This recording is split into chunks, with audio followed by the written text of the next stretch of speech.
To understand what SEO, short for search engine optimization, is, we have to take a look at what search engines do first. In this video, we're going to talk about how search engines get the information they need to make their lists of results. So, let's take a look at some of the search engines. Of course, there's Google. Google is the market leader in search engines with a reported global market share of 90% in 2019. There's also Bing, which is mostly popular in the States. About 6% of American searchers choose Bing. Also, about 4% of them uses Yahoo. Russian searchers are much more likely to use Yandex, which accounts for 45% of Russian search traffic. And Baidu takes the lead in China, with a 65% market share. Some users might use a more privacy-oriented search engine such as DuckDuckGo or Startpage, and these are just all a pick of the bunch. In the reading materials, you can find a link to a tool to help you keep track of these numbers if you want to. Research your audience to discover which search engine they might be inclined to use. Of course, in a lot of countries, Google is the default choice of search engine, but this might not be the case everywhere. So, how do these search engines get their results? Well, search engines consist of three parts. 1. The crawler, which is also called a spider or a bot. 2. The index. And 3. The algorithm. And the process begins with a spider. In this example, we're going to call it a spider because that's the easiest image to remember. So a spider travels the web through links, and links connect pages to each other. So the spider then looks for data, kind of like a field researcher who sails out to travel the world looking for knowledge. And it particularly looks for content, headings, and links, which contain information about what a page is about and how it's structured. And the spider goes around the internet 24/7. And when it passes through a website, it saves the HTML version of a page in an enormous database. And this database is called the index. And the spider also finds and indexes news items, images, and videos for the search engine to embed in the search results. The index is updated every time the spider comes around again and finds new information. In Google's case, the spider revisits your site more or less often depending on how often you change things and how important Google thinks your site is.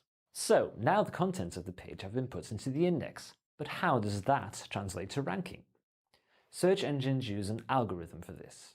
The algorithm takes the data from the index and makes a calculation on a bunch of factors that predict whether a result will be useful for the searcher.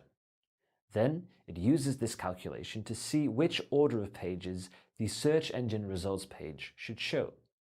The search engine results page, or SERP, is simply the web page where the results are shown, like when you use Google to find out more about delicious popcorn.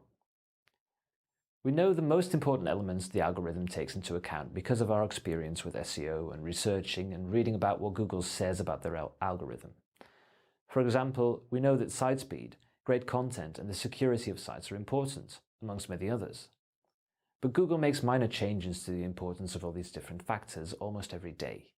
They also release bigger updates every few months. And these changes depend on what Google thinks best serves their users. We'll tell you more about what the algorithm looks for in a later video. Also, you can learn more about some of the big algorithm updates Google released in the past in our reading materials. But how do you get your website index to be shown by the search engine? Well, spiders need to land on your page from another link. If there is no link, the spiders won't know your site exists. This means that if you launch a new website, it won't be spidered immediately. First, an indexed site needs to establish a link to one of your pages. You can think of the indexed sites as a network like this. The spiders need a road to the new site in order to reach and index it. There, now it's part of the system. But then, is everything a done deal after your site is indexed for the first time?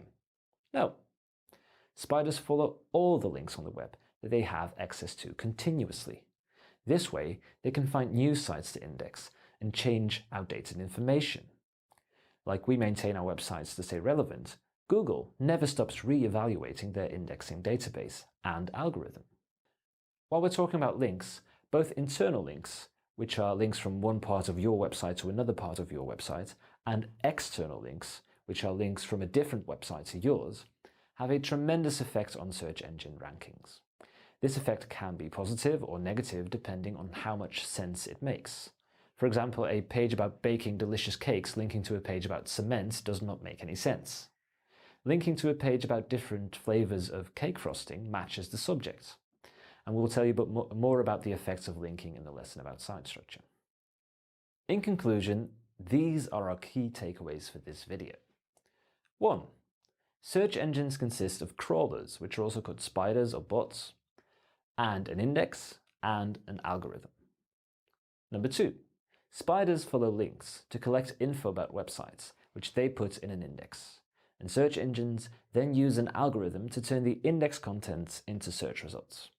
And number 3, a spider needs a link from another website to yours to be able to find it. Okay, so now you know a bit more about how search engines work. In the next video, we're going to show you an array of different types of search result snippets that show up on the search engine results page and discuss their purpose.